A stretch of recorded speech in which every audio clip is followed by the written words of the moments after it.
I didn't tell anybody because I didn't want any special treatment or anything like that. So I've been officiating since August, and I just prepare myself diet wise. I prepare myself with all my extra supplies, and I just go out there and officiate. And I haven't had any issues. Knock on wood. I haven't had any issues, and my crew doesn't know yet. That's why I'm interested. I'm really anticipating them hearing this because they don't know. They're gonna find out. I didn't want them to give me any special treatment. You know what I mean? I just wanted to officiate. My wife was like, "Aren't you going to tell them?" I was like, "Nah." But then Chris asked me to do this. I said, "That's when they'll find out. They'll find out through this." So here I am now. I've officiated. Preparation, and everything you do, even the smallest detail. Educate yourself and never feel that you know everything because nobody does.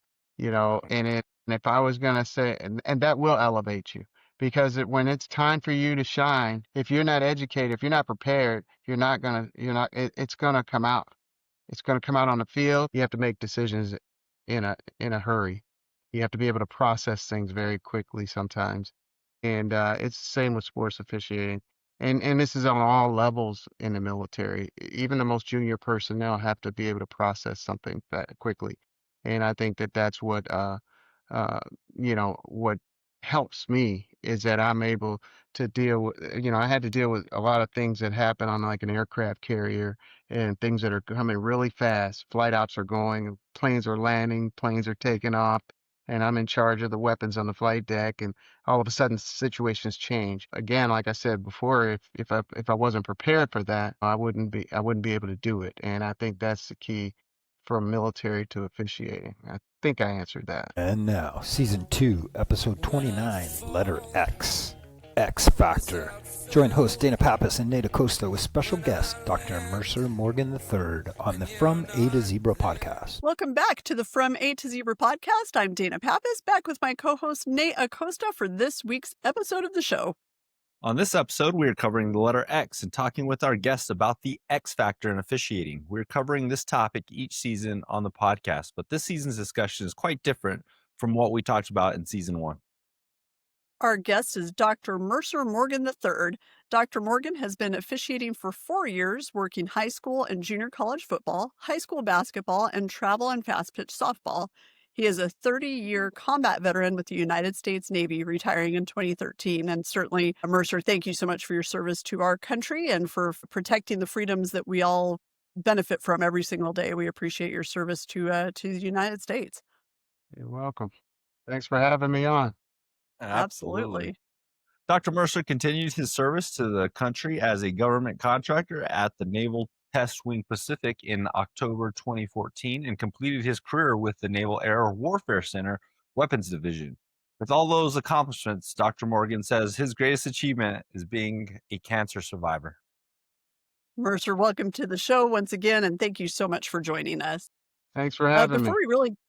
Absolutely. Yeah. Before we really get into the topic of the day, can you tell us about your officiating journey, how you got started, and what you're doing now as an official? Yeah, so I started officiating back in 2021. A good friend of mine out of the Texas area was working with me with the government, and he had been officiating for pretty much about 17 years, and we used to watch sports together. And he said he felt that with my background and my personality that I would be a good referee, probably because of all the back and forth banter that we had. And but he talked me into it, and I was a little hesitant at first, and I jumped right in, and I started doing high school football, and right away they put me on the line of scrimmage for my first game of a varsity game because they were low on personnel, and I just fell in love with it. And one of our government contractors was an NFL rep, and I asked him, well, what could I do to further my career as an official? Because I was looking to do a little bit more. I lived in a remote area, and it wasn't a whole lot of games that I was getting in, and I wanted to do more because I really enjoyed it. And he gave me tickets one time to an NFL game, and there were a bunch of Big 12 referees there, officials. Nice. And I started talking to them, and they started giving me, going back and forth, asking me questions. And they said, well, are you a competitive person? I said, yeah, I think so. And They said, well, you don't have to go to these clinics, but hint, hint, it wouldn't be a bad idea to go. So I went to my first clinic and I ran into some other officials and I had no idea about all these officials clinics that were going on. And that's what really started taking my officiating career to a different level. And that year I started doing a lot of those. And then when I came back, I felt like I was much more prepared as an official. I was doing youth football, JV football, and then during that time, I started doing some training with the Southern California Junior College officials. And last year, I was a developmental official. I got in about 4 or 5 games, and this year, they asked me did I want to be on a crew, and I accepted, even though we had moved to Phoenix. I accepted. So now I commute on the weekends after my varsity football game. I go to California to do junior college. That's awesome. Congratulations on the hire.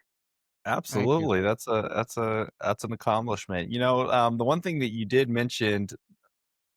mentioned was the importance of going to camps and clinics. I think a lot of times officials get into officiating and I think they just go out and officiate their games and they're happy with status quo, but I think you picked up right away that these clinics were making you better and you were advancing your career and to our listeners, if you're really thinking about advancing your career, um, you know find the camp or clinic. I mean, that's really going to take you to that next level. So I appreciate you mentioning that. We Mm. always love when we visit with military veterans and active military members who are also officials. Can you tell us a little bit about the similarities you see between your experience as a military member and as an official? Oh, yeah, definitely. There's a huge comparison between military and sports officiating. Mainly the discipline and just being relied upon to be where you're supposed to be. It's a big deal when you commit to something. And one of the things about the military, once we say we're going to do something, we're going to do it. We don't not show up. We don't show up late. And most importantly, we really care about our uniforms. There's a lot of times where I had to go to pay for a tailor to tailor my uniform to where it fit just right because in the military we pride ourselves on being ambassadors to that uniform that we wear. So I feel the same way. The other thing that I think we're good at is besides the discipline is our ability to communicate and deal with conflict. We in the military have to deal with all kinds of people yelling at us and being, sometimes you get blamed for things you didn't do. Sometimes people don't understand, the reason why, which are fans, they don't understand the reason why. And sometimes your troops don't understand the reason why. And you don't have time to explain.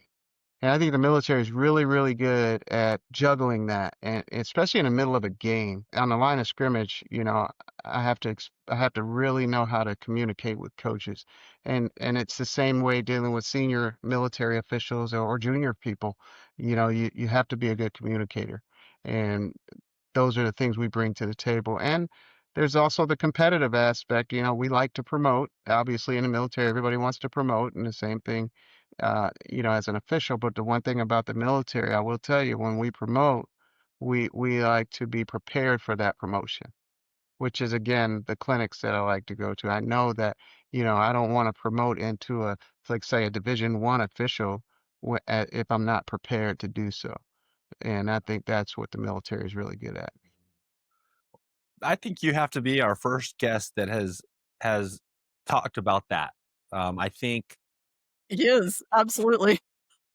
oh man, it's huge because I think we all want to promote and we all want to get to the highest level and we want the next biggest game. And I'm a Division I basketball official, women's official, and you know I've seen some advancement, but I've also, it's been a slow advancement through my tenure going into my 15th season. But I can tell you that, I'm just starting to be a little bit more prepared for those promotions, right? Hmm. And I think realistically, I would have loved to have had some of these things earlier in my career, but I don't know that I was ready for those opportunities. And so, what a great mention That was on a that. great answer. Yeah. Yeah, one of the Oh, things Nick, about the military is that we love to remain teachable. We ooh, know, and write I'm that down, listeners. As a prior weapons officer, I tell people all the time, I used to anyway, is that if it's new, different, or you haven't done it in a while, make sure you understand the basics. Go research it and be ready. And it's the same with officiating. If it's new, different, or you haven't done it in a while, off season or whatever, you have to prepare as if you just started learning it. And I'm sure, Nate, you as a senior basketball official on the off season, you're ready like you were a new official come the beginning of the season. And that's one of the things we preach in the military. Yeah, I need to have you do some motivational speaking with people in officiating. That was good stuff. So we're gonna this question's a little bit of a continuation of where we just were, Mercer. So we're gonna jump into the topic of the day, and that is the X factor. So given your life and your experiences, we're gonna take this actually a couple of different ways. So Hmm. first of all, what are the X factors that active or retired military members have that make them great officials? And you talked a little bit about that already, but if you could go more into kind of in a game setting, where does that X factor with active and retired militaries really come in? Where does our experience help us in those situations? Yeah, absolutely. Most definitely, especially in combat, you have to make decisions in a hurry. You have to be able to process things very quickly sometimes, and it's the same with sports officiating. And this is on all levels in the military. Even the most junior personnel have to be able to process something that quickly. And I think that that's uh, what helps me is that I'm able to deal with, I had to deal with a lot of things that happen on like an aircraft carrier and things that are coming really fast. Flight ops are going, planes are landing, planes are taking off, and I'm in charge of the weapons on the flight deck. And all of a sudden, situations change. Again, like I said before, if I wasn't prepared for that, I wouldn't be able to do it. And I think that's the key from military to officiating. I think I answered that. You did, and I think so we've talked a lot, with Mike Pereira and Battlefields to Ballfields, and we talk a lot about how for military, either active or retired, when you're officiating, you're not dealing with the same consequences of decisions as in battle. So yeah, I was talking to a former uh, Army veteran, and he was telling me, this is fun for me. He goes, I don't understand why people get so like stressed out or why they feel scared or threatened. He's like, this is easy. I fought in a war. And it's that perspective that no one else really has that perspective. Maybe, maybe police officers or other first responders that are kind of frontline in that way. But for you being a combat vet, this has to be just like, this is a walk in the park for you. Yeah, I'm sorry you broke up a little bit. Sorry you broke up a little bit, but I definitely understand that one. It's a juggling act sometimes when you're out there. But one of the other things that we like to do in the military is mentor. And I catch myself sometimes, and I don't know, Nate, if you have to deal with this in basketball, but you catch yourself sometime mentoring students. On the side, you'll tell them things. Like the other day, I was doing a game and these guys were winning by like 30 points, and I said, "You guys do realize you're winning, right?" And you know, they said, "Yes, sir." I said, "Well, you should really act like it." You know, I said Yeah, because there's no need for all this. Yeah, I said yeah, you can get kicked out of the game for something and you're winning. Act like No, you've been there before. and that's also just the part of Mercer, that's great because that's also the part of officiating that we don't talk a lot about.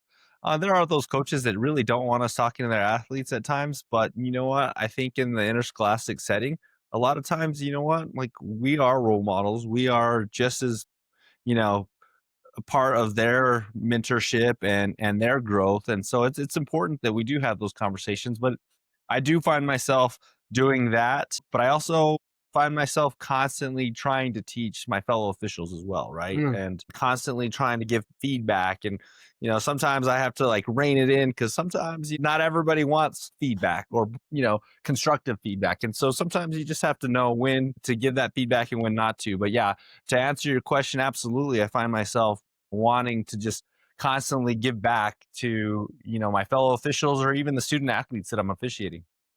And then So good. full transparency is all officials that are senior don't always want to share that information. That is true. Sure, that is the You, truth. you know, And I always tell people the worst leadership is withholding knowledge, you know. True Yep. story. That is, That's quotable. as we mentioned in your introduction, you say that your greatest accomplishment is being a cancer. I'm going to repeat that. As we mentioned in your introduction, you say that the greatest accomplishment is being a cancer survivor. This is something that could be considered an X factor because it was unexpected and likely threw you a curveball. Can you tell us about your battle with cancer and how officiating fit into that? Yeah, that's just like one of the things that Chris and I were talking about it, which is what led me to this the most. I was diagnosed with colorectal cancer in 2018, so it was prior to me being an official. So one of the hesitations that I had when I became an official is that I was still having a lot of medical issues that I thought was gonna, keep me from officiating. Obviously, there's a lot of bathroom issues that you have to deal with, and a lot of sometimes you just don't feel well. I mean, the chemo and the radiation that I had to go through, two bouts of chemo and radiation, Ooh. and two surgeries. So when I finally got myself put back together again, I had to really think if I wanted to do this or not. I spoke to my wife about it, and she's my greatest, cheerleader. Of course, she said, "Yeah, you should do it," because even when I had cancer, I was working on my doctorate, and she convinced me to continue on with that. And somehow I managed to get that while I was going through all that stuff. And so Oh my I gosh. felt ready for officiating when it happened. Uh, then I got another curveball. This past year, well, about 2 years ago, there was the doctor noticed that there was a hole in my colon, which we thought didn't need to be repaired right away. And so I waited. I said, well, let's just wait and see what happens. And this year I was working, actually I was working some foreign military sales here on my last job, and I was in Luxembourg, and I started feeling really sick, and I flew back, and he said, yeah, he did a CT. He said, yeah, you're going to have to fix this. So that was November of last year. In March, the day that I signed my retirement, I was feeling really sick, and my wife called the doctor, and my temperature was 104. They said, hey, you need to get down here right away. I got down there, and I was severely septic, and I was in the hospital for about 30 days, and so they had to fix the infection, drain this what they call a fistula, where they had to drain fluid out of me. Then they had to give me a ileostomy bag, basically an ostomy bag. And so at that time, I was asked to take part in the A-team clinic, and Mr. Eddie Kelly, the late Eddie Kelly, asked me while I was in the hospital, did I want to come out there? And I was honored that he called me, but I said, hey, I just can't make it. I'm in the hospital. I thought maybe I'd get out of surgery, and the clinic was in May. I thought I would make it, and I didn't make it. It was just too hard. So I didn't get out of the hospital for almost 30 days. So I fast forward a little bit more. I decided, I missed all clinics this off season. I missed everything. All I did was jumped online with some online tutoring and stuff like that. And around June, we decided to relocate around better medical facilities because I was remote. So we moved over to Phoenix from California. And when I got here, one of my RMAC officials that I look to he looks at my game film a lot with me. I told him, hey, he said, do you gonna go to the Mountain States clinic? And I said, I don't think I'm gonna go this year. As a matter of fact, I don't even know if I'm gonna officiate because I have this ostomy bag. And he asked me, he said, Mercer, are you a man of faith? I was like, yeah, I am. He said, well, God didn't give us the spirit of fear. And I was like, man, he, he hit me right where it counted. And so I decided, you know what? He said, you know what, Mercer? If you have an accident with that bag, you change clothes, you go back in there. Officials leave the game all the time for bathroom breaks or whatever, and they come back out. He said, you're always prepared anyway. You have extra uniforms, you have this. He said, you can't be afraid.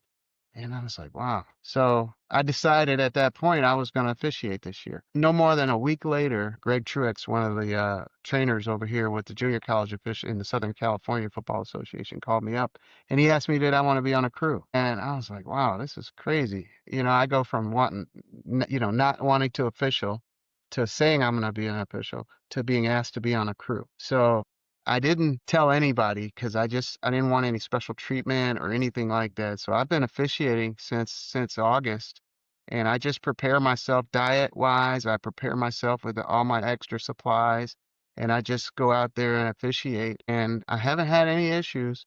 Knock on wood. I haven't had any issues, and my crew doesn't know yet. That's why I'm interested. I'm really anticipating them hearing this because they don't know. They're gonna find out. I didn't want them to give me any special treatment.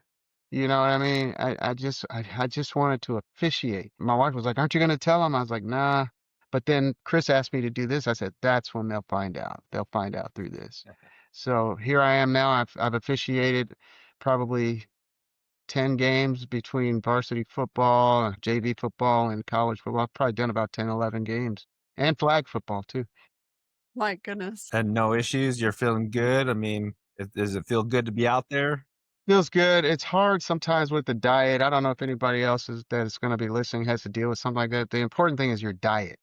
I got to watch how much I eat on game day because if I eat too much, it'll process through the bag real full, and then I have to worry about that. But at the same time, I have to eat. Yep. So I have to figure out. My wife and I are even right now we're trying to figure out what's the best diet on game days, and we're getting there now. It seems like a high carb lunch, it seems to be working. And then after that, maybe a protein bar or something like that, but nothing like nothing even remotely close to game time. But you got to watch dehydration. I was out doing a flag football girls game varsity the other day, and I almost passed out because I just hadn't regulated the diet right. But luckily, one of the school officials recognized I didn't look right, and he gave me some electrolytes, and I felt better after that. So it's just it's one of those trial and error things, but luckily nothing serious has happened, no accidents, and I've been still trying to hone in on my skills to be a better official. That's incredible. And you've mentioned her a couple of times. Shout out to your wife, who sounds like an amazing human being. We talked a She's lot the about support she's the systems. admiral. I love that. That is awesome. It's so important to have that support in officiating in general, but with everything that you've gone through. And I'm so glad to hear that you're feeling okay. You're out there doing what you love.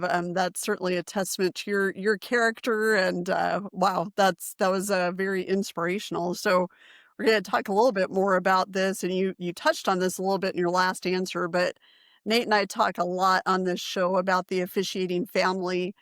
So what was your role of your officiating family while you were going through this fight of your life? And I know Mm. that you had cancer prior to really starting officiating, but obviously you've had some other setbacks since you started. So how was your officiating family and supporting you through that? Those who knew, because apparently not everybody even knew what you were going through. You were fighting that on your own. Yeah, a couple of officials came to see me in the hospital. Every day they were checking on me. I was getting texts. Matter of fact, I was telling my wife I couldn't keep up with the text messages because they were coming. So many. And, like I said, I have a lot of friends at the RMAC, and a lot of friends, a couple of NFL friends, and a couple college, other college Division I, and then all my high school friends, and all of them were calling to check on me. So this is, it's similar to the military. People care about you, and even though it's a competitive, they want the best for you, and that's another reason why I like being an official because, you know, the official's family, the family of officials, uh, is amazing. They're always willing to check on you, even like I said, even though you're competing, they want you to be in good shape. They want your health to be fine. They want your family life to be fine, and I like that about them. They know that family's first, and I appreciate that. It's awesome. Yeah, it's I really encourage you, Mercer, to really kind of lean in on your crew and your fellow officials, because I think through some of the toughest times, you said it. I mean, we are family, and so I know you don't want special treatment, but if I were on your crew, I would want to know, because I want to be able to be a support system for you. I want to be able to just check in and do whatever I can to help you get through that season so that we can continue to see you on the field. And so obviously they're gonna know You're after gonna this know now. podcast. They're gonna know now, but I wouldn't shy away from that, own it, and because trust me, I mean, as an officiating family member, we want to know, because we want to know we want to know how we can help you as well succeed. No, it's good to know. I should do that. It's my personality, sometimes I don't even like talking about my military career because I don't want to sound as if I'm bragging or anything like that. So my wife thinks that I should talk more about it, but it's hard sometimes because I don't want people to think, listen to that, he's Well, just. I mean, the fact that you're on our podcast and willing to do that, we can't thank you enough, because it's you seem like this is a little out of your comfort zone, and so we appreciate that. You've also been so willing to share this story with us and our listeners. What is some advice you could give the members of the officiating community who are met with a struggle like this, should they face it during their careers? Well, not to push religion too much, have faith in something other than yourself. Whatever your faith is, lean on that. If it's your spouse, lean on them, but don't try to do everything by yourself. Hey, are you listening to your own advice? Maybe Yeah, not. yeah, maybe not. But yeah, Uh, and don't give in to fear. That's the biggest thing. And I was so close to giving up because I was afraid. And I just needed that one push, and it came out of nowhere. And I'm so glad I mean, he called out of nowhere, and just said, "Am I going to a clinic?" And then I just barely hinted around to it. So I would say what advice I would have is to don't give in to fear. You're gonna have adversity on and off the field. I mean, I didn't have the perfect game last weekend. I'm still, what is this, my fifth year officiating. And I talked to some people, and I'm really hard on myself. So, just understand that y- life is going to throw curveballs. The game's going to throw curveballs. Just don't give up. If it's something you love, stick with it. Great answer. So the X factor can be defined as a variable in a given situation that could have the most significant impact on the outcome. What was your X factor during your battle with cancer? Significant impact on the outcome. That's a tough question. The- um, I, so when you say X factor, you're saying what challenge is that is that what you're saying? Kind of what was the thing in you that kind of impacted your battle with cancer the most and maybe helped you persevere through it? Mm. Well, besides my family, I would say it was my faith. That was the X factor for me. Just realizing that, just because it happened to me, to not feel pity, don't fall into this pity party, overcome it. I remember when they first diagnosed me with cancer, my wife and I were down in LA, and I said, "Okay, I'm gonna smoke this cigar, and we're gonna go over here, and we're gonna cry this thing out, and then we're gonna jump on it and start fixing it." I mean, within 30 days, I was in treatment. I said, "We're gonna cry this thing out right now."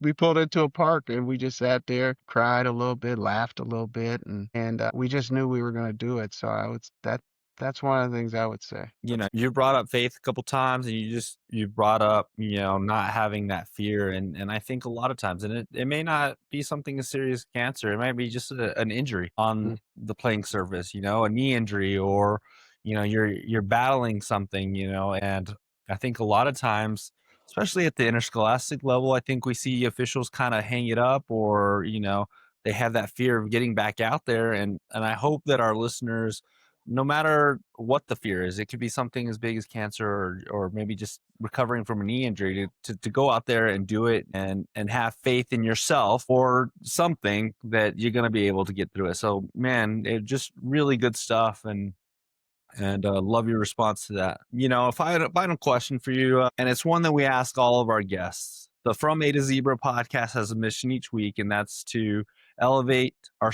that's to educate, elevate, and excite our listeners. What can you tell our audience that accomplishes this mission? To elevate, To educate, elevate, and excite our listeners. well, again, preparation in everything you do, even the smallest detail. Educate yourself, and never feel that you know everything, because nobody does. And And if I was going to say, and that will elevate you because when it's time for you to shine, if you're not educated, if you're not prepared, it's going to come out. It's going to come out on the field. It's going to come out at your job when you get promoted. You're going to be in what we used to call in the Navy, which is you're going to be in a hot seat and you're going to be expected to perform. And people can see through people that aren't prepared. They can see it. Senior Sure officials, can. junior officials, kids can tell when their parents don't know what they're talking about. You know, they know it. You know, I'm sure teachers feel the same way. So if I could excite anybody, I would say prepare and don't be afraid to prepare. Don't be afraid to prepare because I wasn't the greatest high school student in the world, but I didn't let that stop me from continuing my education. And I'll tell you, I was I barely graduated high school and I came in the Navy. I didn't have a job. I had a low ASVAB score, but I wasn't dumb. I was just a little lazy. And it can happen if you face it head on. And I knew if I could just try and work harder, it'll happen. Hard work truly does pay off, and I'm proof of that. You absolutely are. And Mercer, we didn't know you prior to this interview, and I had asked you to kind of send me your bio, and you're one of those people that you were so impressive on paper, but even more so being able to engage with you and have this conversation. And as I was listening to you, I was kind of jotting down words to describe you. First of all, you're a man of humility, which I appreciate, and that's often difficult in officiating, is to remain humble, and you're doing that. You're a patriot, obviously, with your military service, and you're a survivor. Your story is certainly inspirational, and looking and now hearing kind of a little bit of your background, and you've gone through and now bachelor's, master's, doctorate. I mean, you've just accomplished so much in your life, and you're giving that same dedication to officiating, and you're still pretty young in your career in officiating, and I think you're going to be outstanding just based on the amount of work and preparation and care for what you're doing. And as people who have spent a lot of time in the officiating industry, between Nate and I, we appreciate that. And hearing your approach to officiating is just, it's inspiring. And I know that others who are listening to this message are going to feel the same way. So thank you so much for being on the show. Thank you for your service to our country. Thank you for our service as an official. You're just a man of service, and we appreciate you. You're welcome. I left out one thing when I got out of the Navy. I went to culinary school and I was a chef for about a year and a half. Because That's why awesome. wouldn't you? I mean, I love to Uh, cook, so I wanted to take a break from the whole military thing, and I decided to go to culinary school and that's try. awesome. that is awesome. Well, you didn't give me that on your bio. I know I left that out. I left that out because I Well, thought you now I wanted know to this. focus on it. I thought you wanted to focus only on officiating, not the No, I fact that like the other stuff too. I mean, you're Oh yeah, human. yeah. not that I can make good This chicken podcast is about parmesan. humanizing what we do, That's and the right. fact that we are people outside of our uniforms. We People all who can have keep it various up, apparently. we all have various hobbies and things that we enjoy outside of what we're passionate about. So, hey, Yeah, Mercer, thank you so much. It was a pleasure, and it's great to meet you. And hopefully we get to meet in person at some point in our career. looking forward to it. But to our listeners, thank you for joining us on the From A to Zebra podcast. Don't forget to check us out on Facebook, Instagram, and X for more information about the show. See you next time. Thank you.